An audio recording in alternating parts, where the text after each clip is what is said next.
Welcome back to another vlog traveling through China.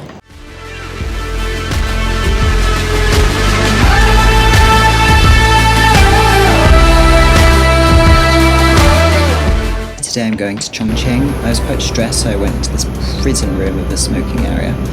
After booking the wrong flight, I got another one from Shanghai to Chongqing, and to make me feel better, the Trip.com app gave me access to the lounge for free, which was nice. So it was quite a chill plane ride.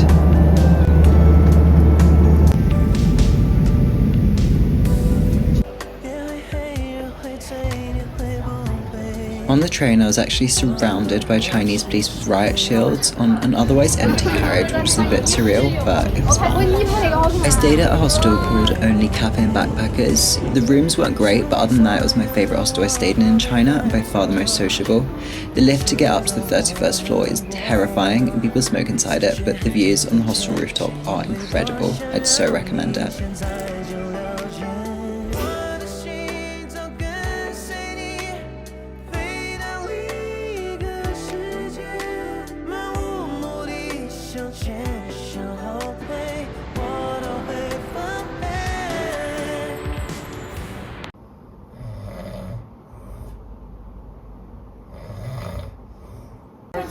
So if you take an internal flight in China and you have a non-Chinese power bank, it will be confiscated, so take one you don't mind losing. Me and a friend had to go search the Stereotic Mall to find a new one. A little rice egg thing. Chongqing has received a lot of attention recently as the cyberpunk city of China, famous for being built up on so many levels. Though I will say, if you go to the Old Town in Edinburgh, you can actually see a medieval or Victorian version of this levels-based city building. Anyway, the city lies where the Yangtze and Jialing rivers converge, nestled amongst the mountains, which is why the city is built upwards, with huge skyscrapers that feel to suddenly turn to jungle when you leave. It holds around 34 million people, depending on how you measure the population, and is often argued to be the largest city in the world.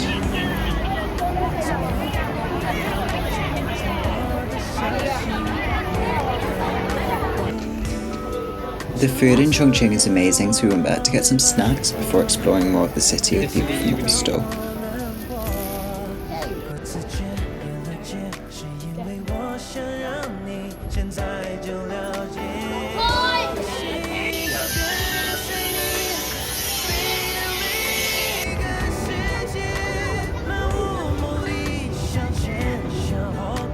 The church here might seem out of place, but Christian missionary activity actually has a long history in China, especially booming around the turn of the 20th century with organisations such as the China Inland Mission, though I'm not sure they envisioned this music.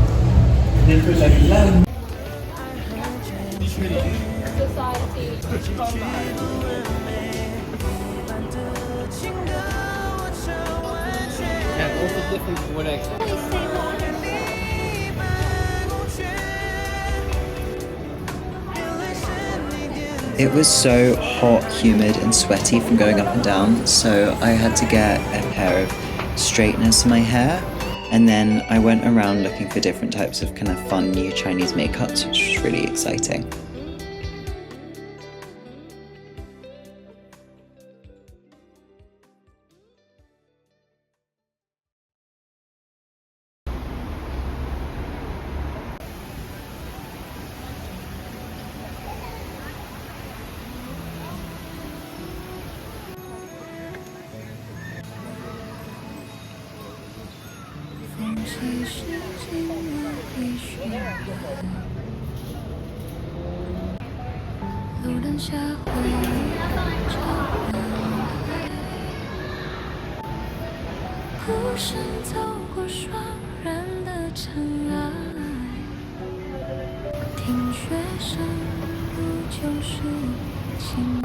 Chongqing is mostly famous for its spicy hotpot, so a group of us went downstairs to get that and then had a kind of chill night to do lots of things in the morning.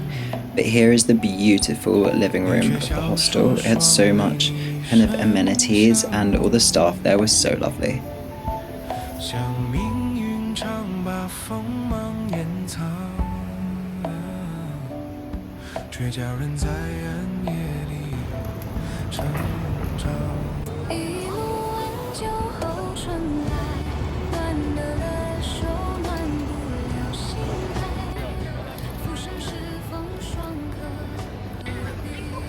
It's so easy to get out of the main part of the city on public transport, and then you suddenly just feel like you're in nature. This area is also famous for hiking, so I decided to hike up to a Taoist temple. According to the University of Chongqing, the area was originally inhabited by an ethnic group known as the Ba, dwelling along the mountains and the rivers. In 316 BC, at the end of the Warring States period, the Qin conquered the Ba, establishing what would eventually become Chongqing, switching through names before becoming Chongqing Fu in the 12th century.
During the Sino-Japanese War of 1937 to 1945, Chongqing was the capital of nationalist China, as the Japanese forces invaded along the east coast of China. The population of the city massively increased during this period, with a population boom as well in recent decades. Though the people endured heavy Japanese bombing, the city never fell to them.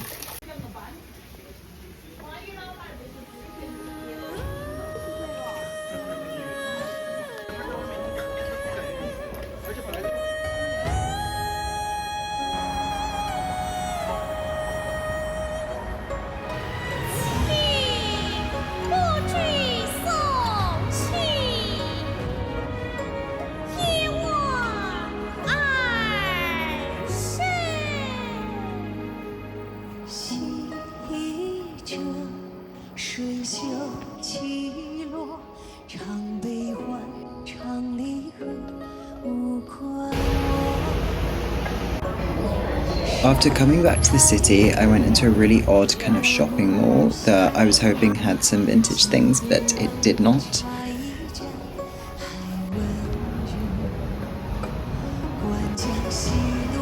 I then went back to the hostel because a group of us were going to go out clubbing. Clubbing in China is a really weird and interesting experience. A lot of places you kind of just sit down at a table and order crates of beer while watching the DJs instead of people actually dancing. But it was interesting to go to, and we did get a few of the Chinese people to dance with us. I don't speak Spanish.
The next morning I was really hanging, so I found my way to the coolest antique market I have ever been in China. It had some amazing furniture. Unfortunately, I had no way of taking some of it back, but I did buy an incense burner, a candlestick for my mum, and a few other cool items. I would so recommend going antique shopping in Chongqing.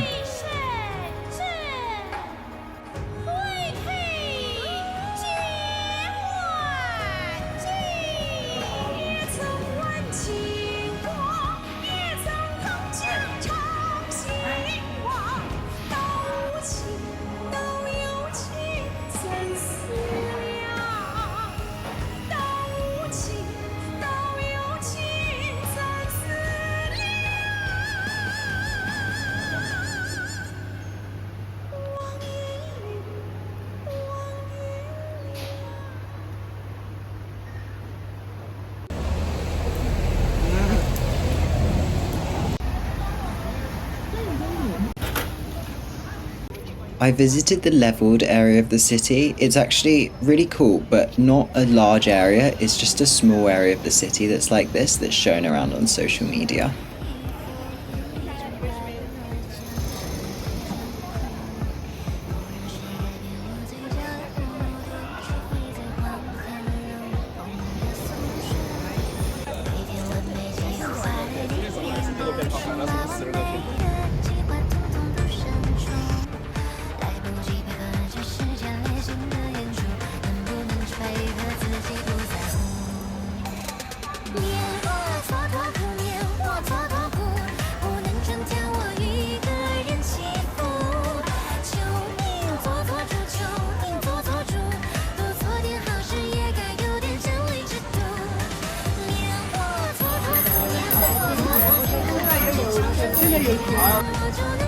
I then visited another temple, this time right in the center of the city.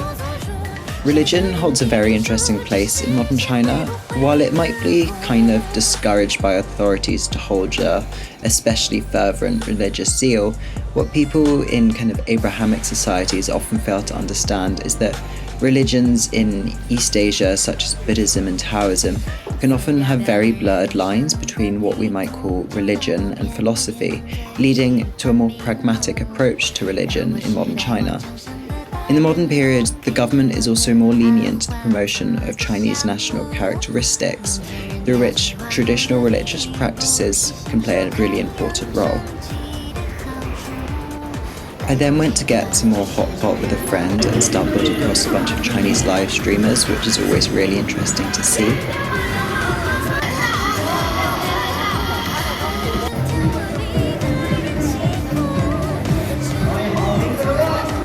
And in the restaurant, there were some Chinese students next to us who were so lovely and helping us try out everything and giving us their own food that they wanted us to try. Genuinely, people in China are so nice. Anyway, the next morning I got up to go catch my train to Chengdu, which is the city with all the pandas. So I'll see you next time.